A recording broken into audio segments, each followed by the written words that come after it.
the darker one, which is V17. And then the tip of this one, this is going to be very interesting to cut out. Do the tip of it and a little bit of the edges, and then just fill it in with V15.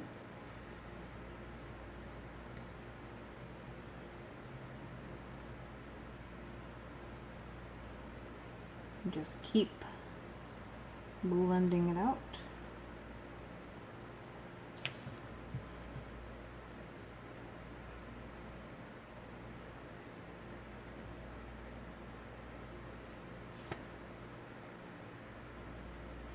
And then I'll make the band in the middle green.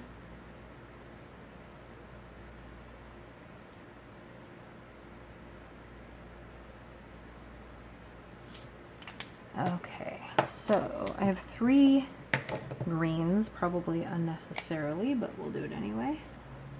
So I have G17 for the darkest one, GO7, which almost looks brighter, and then GO5 in the middle, so it looks a little blended. And then his belly, I'll do E33,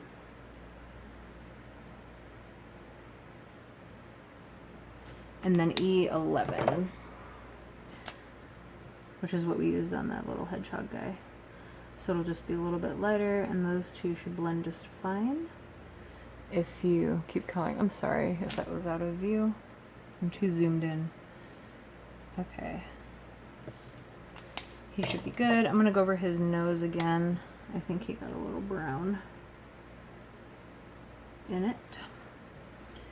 Go over this guy's nose, and then this guy's nose. Okay, so that was a lot of coloring and blending. Hopefully that helped a little bit. I'm going to zoom out. You can see all the markers I have out. I'm going to pause while I cut these guys out because this video is already 35 minutes long. Okay, that was a lot of cutting. Oh my goodness. I did some of it with an X-Acto knife. I need the dies for this set, like, immediately. Anyway, okay, so we have our little guys, and then obviously there's a little white space where their basket loops are. I could probably color in some blue to match the background. That's actually not a bad idea.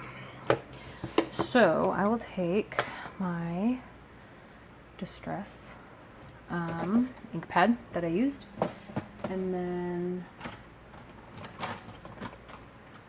I actually have a blending, it's from Stampin' Up, like a blending marker. You can kind of pick up whatever you want and color with it. So I will just use the Distress ink and color in the white areas with the same blue that I blended with, so that it blends in. Okay, and then that doesn't stain that marker. It's a pretty cool marker. You can use it in many situations. Okay, so we have our little guys, but we have our sentiment, and I want to emboss that on here. And I think I want to do white. So I'm going to use my little embossing buddy bag so that the embossing powder doesn't stick anywhere else. And then I need clear ink. And white.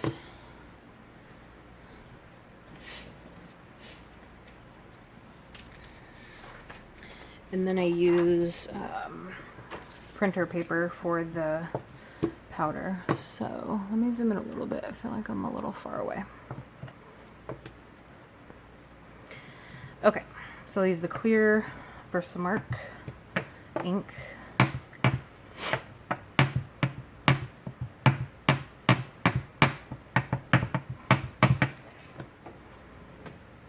And then, oops, stamp this straight, hopefully.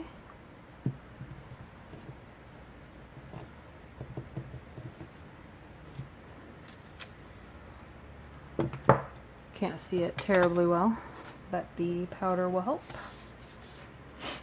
Okay.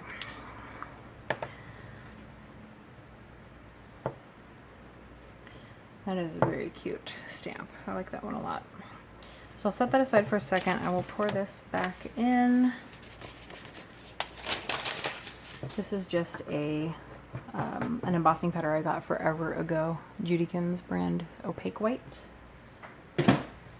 And then for any lingering powder that I don't want to melt onto my background, I just have a dry brush, a paintbrush I use just for things like this. And I can also blow on it too, or use my fingers.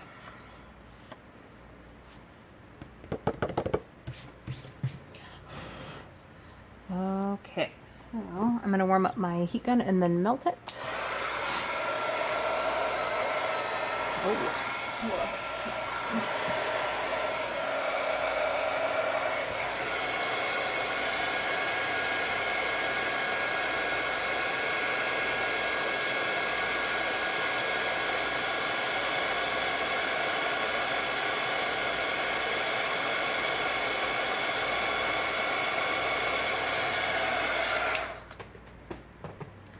Okay, that turned out really cute. I like that a lot.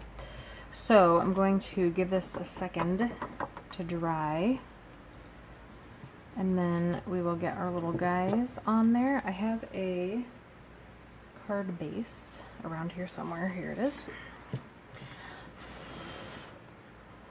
I want to make sure I don't smudge anything. Embossing powder dries really fast, actually. Okay, I'm going to zoom out again. And then make sure I have tape runner all over the back of this, because it did warp a little bit when I heated it. And I want to make sure it sticks down. So I'm going to go all the way to the edge. And all through the middle. To make sure it holds down all of the waves. That should be good. And then I always line it up with the spine, even though this is going to be this way. I want to make sure that it lines up there. And my cards have been coming off like the card base, or the card that I put on the card base was smaller, so I actually measured this piece of paper to this actual card that I folded, because it's like tiny, like 1/16 of an inch off. So I know that it would match, so I don't have to trim the card at all. And then I have these little guys that will be trick-or-treating. And I think I want to add a little bit more to that. But for... what is this? Sorry. For these guys, I have this little Xyron like mini sticker maker that I'm going to run them through. So you just kind of plop them in and pull them out, and they become, oops, he didn't quite make it, and I wasted some. Oh well. They become little stickers, but you do want to rub around them, because the top clear portion is the sticky part, or the bottom is the sticky part, but we want to make sure that it bumps up against the edge of the little guys. So I just use my bone folder and basically just go around and trace them to make sure the sticker is sticking to the back of them. And then you peel it off, and that part, oh yeah, the sticky was on the white part originally. Then you peel them off and they are a sticker. So I will stick him down there. I probably could have gone around these, because I did have to cut them out, around the side of them with like a black pen or a marker or something, so that you can't see the white bits, but that's fine. That's just a preference if you want to make it look a little cleaner.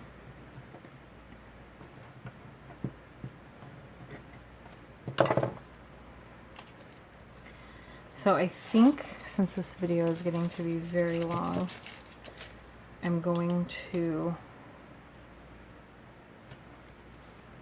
stop around here, just putting these guys down, and I might add a little bit more to the scene, but you'll see that in the, probably in the thumbnail, and also on my Instagram, which is just Hook, Line, and Inker. And you can see a photo of it over there.